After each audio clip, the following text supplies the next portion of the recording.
পাঁচজন মানুষের সাথে গল্প করে সময় নষ্ট না করে নিজের কাজে মন দিয়া নিজের সংসারে মন দিলে সর্বোত্তম।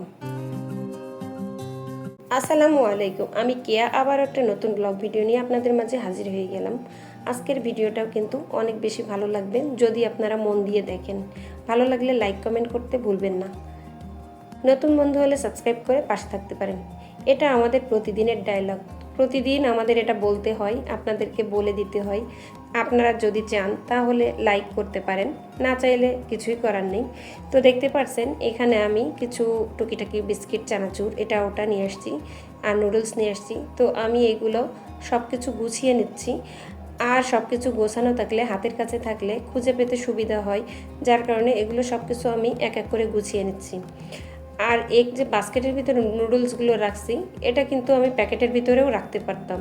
তো প্যাকেটের ভিতরে না রেখে বাস্কেটের ভিতরে রাখছি, কারণ আমাদের ঘরে দেখা যায় যে ছোট ছোট পোকা, তেলা পোকা, অনেক রকম পোকামাকড় কিন্তু আসে। তো বাস্কেটের ভিতরে রাখলে দেখা যায় আটকানো থাকলে সেটা একটু সেফ থাকে।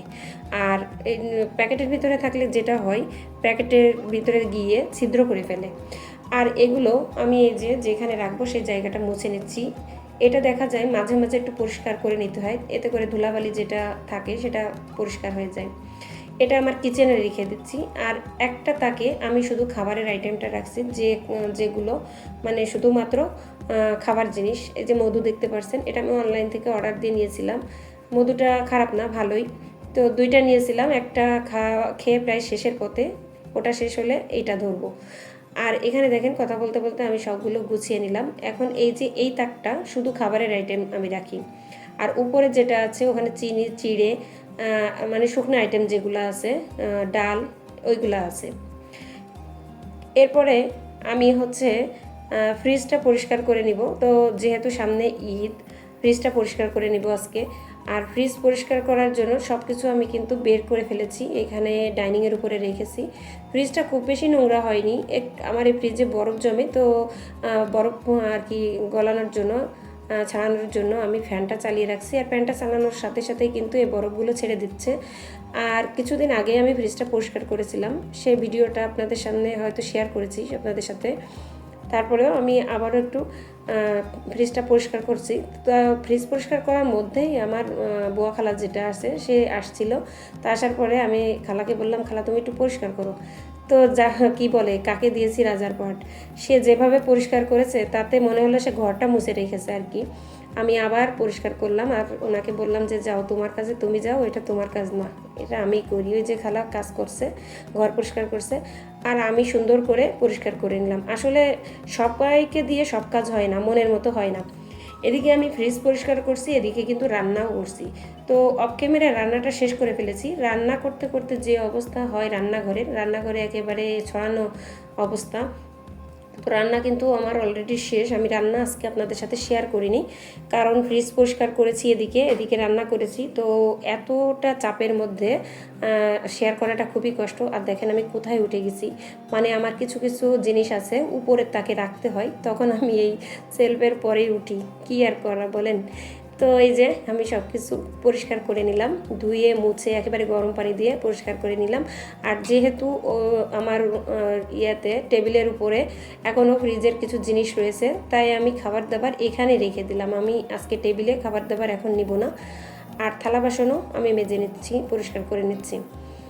তো আসলে আমাদের কাজের কোনো শেষ নেই, বিশেষ করে ঈদ সামনে রেখে আমরা যে পরিষ্কারটা করি, দেখা যায় সারা বছর তো এমনি ক্লিন করি, কিন্তু ঈদ সামনে আসলে আমাদের জন্য কাজের চাপটা বেশি বেড়ে যায়। সব কিছু যেটা দরকার না সেটাও পরিষ্কার করতে হয়। তো এভাবে সব কিছু আর কি পরিষ্কার করে নিলাম। আর এই যে আমি যে কাজটা করি সবসময়ের জন্য, এই যে সিঙ্কের এই সামনের সাইডে একটা কাপড় রেখে দিই। আমার বাচ্চারা অনেক সময় অনেক কিছু ধুতে আসে বা হাত ধোই, তো পানি ছিটে ছিটে দেখা যায় নিচের ফ্লোরে পড়ে। তো যাই হোক, রান্নাবান্না শেষ। এখন কি রান্না করলাম সেটা আপনাদের দেখাই। অফ ক্যামেরায় রান্না করেছি, এখানে মিষ্টি কুমড়া দিয়ে চিংড়ি মাছ রান্না করেছি। মিষ্টি কুমড়া, চিংড়ি মাছ দুটোই কিন্তু অ্যালার্জি, তো কি আর করার, কি খাবো না বলেন, সব কিছুতে তো অ্যালার্জি। আর এখানে বরবটি ভাজি করেছি, আর এগুলো আমি হটপটে রেখে দিয়েছি যাতে গরম থাকে। আর এখানে একটু কলিজা ভুনা করা আছে, সেটাও এখানে আছে। আর এটা সকালে পুঁইশাক ভাজি করেছিলাম, সেটাও আছে। তো সব কিছুই আছে। আর এই যে রাইস কুকারে একেবারে গরম গরম ভাত, এখনও ধোয়া উঠছে। তো আমি সব কিছু রান্না শেষ করে এখন গোসল করতে যাব, গোসল করে নামাজ পড়ে তারপরে কিন্তু খাবো। আর এর ভিতরে আমার বাচ্চাদের খাবারটা দিয়ে দিব যাতে ওরা দুজন খেয়ে নিতে পারে। এখন একটা কমেন্ট নিয়ে নিচ্ছি। ফারানা বেগম আইডি থেকে একটা আপু 3টা কমেন্ট করেছেন। একটা কমেন্ট আমি বুঝতে পারিনি, নিচের কমেন্টটা, কিন্তু 2টা কমেন্ট আমি বুঝতে পেরেছি। তো আপু প্রথম কমেন্টটা ছিল, আপু আপনার শোকেস গুছানোটা দেখান। তো শোকেস গুছানোটা দেখাতে গিয়ে দেখি আমার শোকেসটাতে অনেক ময়লা পড়েছে, যেহেতু এটা বোর্ডের, এটা আটকানো থাকে, এটাতে অনেক সময় ফাঙ্গাস পড়ে, মাঝে মাঝে পরিষ্কার করতে হয়। তো আমি এই যে পরিষ্কার করে নিচ্ছি। আর পরবর্তীতে যে কমেন্টটা করেছেন, আপু আমার মেসেঞ্জারটা চেয়েছেন আপুর রান্নাঘরের পিকটা দিবেন, যে কিভাবে গুছালে সাজালে ভালো লাগবে। তো আপু আসলে আমি দুঃখিত, এটা হচ্ছে পাবলিক প্লেস, এখানে মেসেঞ্জারটা দেওয়া যাবে না, কারণ এই পাবলিক প্লেসে দেওয়া উচিত না। তো আপু আমি সত্যি খুবই দুঃখিত, খুবই ভালো হতো যদি আপনার রান্নাঘরের পিকটা আমি দেখতে পেতাম। তো আশা করি আপনি ভিডিও দেখতে থাকুন, আমাদের সবার যারা ব্লগ ভিডিও করি সবার ভিডিও দেখতে থাকুন, আপনি আইডিয়া পেয়ে যাবেন আপনার রান্নাঘরটা সাজালে কেমন লাগবে।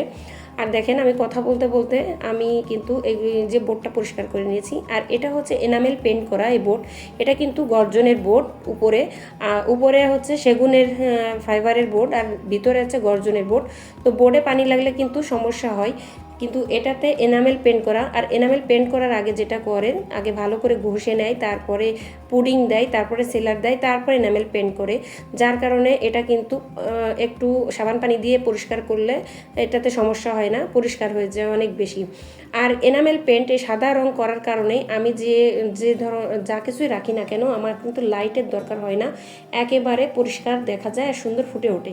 তো দেখেন আমি কথা বলতে বলতে কিন্তু সব কিছু শোকেস থেকে নামিয়ে নিয়েছি, আর নামিয়ে সব কিছু ক্লিন করে নিয়েছি, যেহেতু অনেকটা নোংরা হয়েছিল।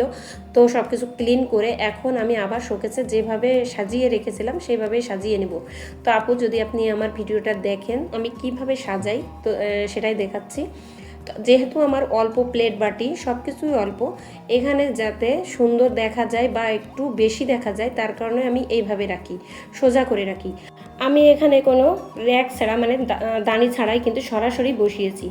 যদি শোকেস কাচের হয়, মানে গ্লাসের হয়, তাহলে কিন্তু এভাবে বসানো যাবে না, ওটা সরে যাবে, স্লিপ খাবে, বারবার পড়ে ভেঙে যেতে পারে। তারপরে যে গোল গোল যে বাটিগুলো থাকে, সে বাটিগুলো আমি যেভাবে সাজাই সেটাও আপনাদের সাথে শেয়ার করছি। তো আমার ওই যে বললাম অনেক কম, সব জিনিসপত্রগুলো অনেক বেশি কমের কারণে কিন্তু আমি এভাবে একটু ডেকোরেশন করে রাখি, এতে করে একটু বেশি দেখা যায়।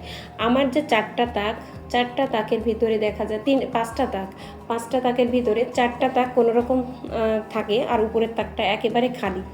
তো অনেক জিনিস কেনার ইচ্ছা আছে, আসলে প্রায় মার্কেটে যাই। তো মার্কেটে গেলে আমার যে জিনিসগুলো পছন্দ হয়, যে জিনিসগুলো একটু আধুনিক, সে জিনিসগুলো দেখি, দাম করি, কিন্তু দাম করে ওই যে ফিরে আসি আর কেনা হয় না, কারণ এত বেশি দাম আমার হাতের নাগালের বাইরে। এই যে দেখতে পাচ্ছেন আমার হাতের চায়ের যে কেটলিটা, এই কেটলিটা আমার কাছে অনেক কিউট লাগে, আমার এই ডিনার সেটের সাথে কিন্তু মিলে গেছে। অথচ এটা কিন্তু একসাথে কেনা, এটা আলাদা করে কেনা। এত সুন্দর লাগে, একটা দিনও আমি ব্যবহার করিনি, এইভাবেই রেখে দিয়েছি, এভাবে সাজিয়ে রাখি। তো আসলে আমাদের যে জিনিসটা হয়, মায়ের জিনিসগুলো একদম ব্যবহার করতে ইচ্ছা করে না।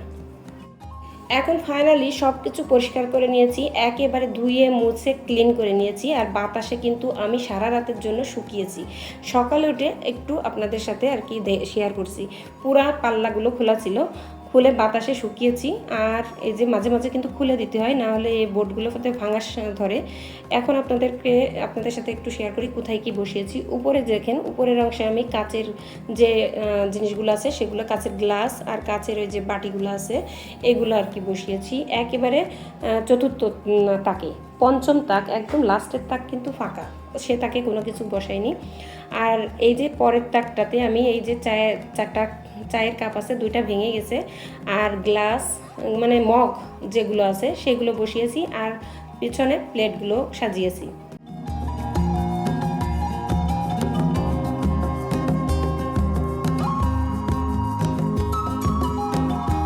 তার নিচে যে তাকটা এই যে বাটিগুলো আছে এই বাটিগুলো সাজিয়ে রেখেছি। তো এইভাবে বাটি সাজালে কিন্তু বেশ গর্জিয়াস দেখা যায়, অনেক সুন্দর দেখা যায়।